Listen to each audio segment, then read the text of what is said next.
చాలా మంది మహిళలకు తమ కుటుంబ ఆస్తుల్లో వాటా ఉంటుందా లేదా అనే సందేహం ఉంటుంది. ముఖ్యంగా మన తెలుగు రాష్ట్రాలలో ఈ విషయంపై సరైన అవగాహన లేకపోవడం వల్ల మహిళలకు తమ హక్కులను కోల్పోతున్నారు. అయితే కేంద్ర ప్రభుత్వం 2005లో చేసిన చట్ట సవరణలో హిందూ మహిళలకు పురుషులతో సమానంగా ఆస్తిలో వాటా లభిస్తుంది. ఈ చట్టం ప్రకారం ఒక కుటుంబంలో తండ్రి ఆస్తిలో కుమారులకు ఎంత హక్కు ఉంటుందో కుమార్తెలకు కూడా అంతే హక్కు ఉంటుంది. ఇది 2005 సెప్టెంబర్ 9వ తేదీ నుండి అమల్లోకి వచ్చింది. అంతేకాదు ఈ చట్టం పాత కేసులకు కూడా వర్తిస్తుంది. అంటే మీ తండ్రి గారు 2005 కంటే ముందు చనిపోయినా కూడా మీ ఆస్తిలో వాటా వస్తుంది అని అర్థం.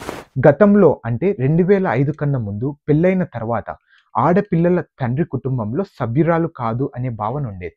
అలాగే ఒకసారి ఆస్తి పంపకాలు జరిగిపోయాక ఆ తర్వాత పెళ్ళైన కూతురికి వాటా ఉండేది కాదు. కానీ 2005 చట్టం వచ్చాక పూర్తిగా పరిస్థితి మారిపోయింది. ఇప్పుడు పెళ్ళైనా కూడా కూతురు తన తండ్రి ఆస్తిలో వాటాదారుడిగానే ఉంటుంది. కుమారుడితో సమానంగా హక్కు కలిగి ఉంటుంది. ఉమ్మడి కుటుంబ ఆస్తిలో అయితే పుట్టినప్పటి నుంచి ఆడపిల్లలకు హక్కు ఉంటుంది. ఒకవేళ కుటుంబ సభ్యులు ఆస్తిని పంచుకోవాలి అనుకుంటే ఆడపిల్లలకు కూడా వాటా ఇవ్వాల్సిందే.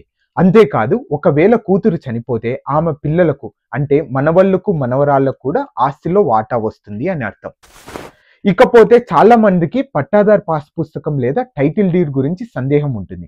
ఆస్తిలో వాటా ఉన్న ప్రతి ఒక్కరికి అది ఆడపిల్లలైనా మగపిల్లలైనా పట్టాదార్ పాస్ పుస్తకం లేదా టైటిల్ డీడ్ పొందే హక్కు ఉంది.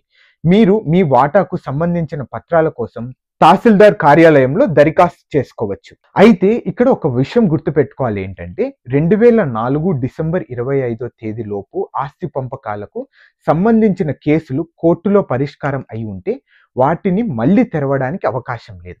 అలాగే 2005 సెప్టెంబర్ 9వ తేదీ కంటే ముందు రిజిస్టర్ చేయబడిన భాగ పరిష్కార పత్రాలు ఉంటే వాటిని కూడా తిరిగి మార్చలేము అని అర్థం. మొత్తం మీద చూసుకుంటే ఇప్పుడు ఆడపడుచులకు ఆస్తి విషయంలో పూర్తిగా భద్రత ఉంది. చట్టం వాళ్ళ వెంటే ఉంది.